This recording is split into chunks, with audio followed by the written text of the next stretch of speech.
Қазақтың ұлттық дәстүрін дәріптеу үшін осы ұрпағымыз ұмытып бара жатқаннан кейін осы жібі иіруді, ши тоқуды, қомша текмет басуды, сырмақ тігуді үйретейік деп Алматыдан шертер ұжымынан келдік.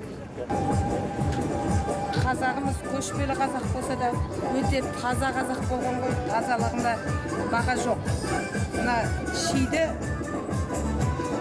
қазақ үйдің керегесінің сыртына ұстаған, оны шыбын шіркей кіріп кетпеу үшін, салқын болып тұру үшін киізін көтеріп қойғанда ішіне шыбын шіркей өтпесін деп шиді тоқып, шиді ұстаған.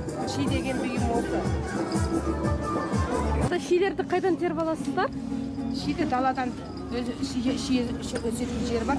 Сол шиді осы жауыннан кейін шидің түбі босап тұрады. Соны шиді орап, тартып, соны жинайды, соны тазалап шиді. Менің шешем неміс, әкем қазақ. Бірақ сол шешем неміс болса да, осының бәрін істеп, өзімізге үйретіп нетіп кеткен. Осы шешемнен көргенім бәрі.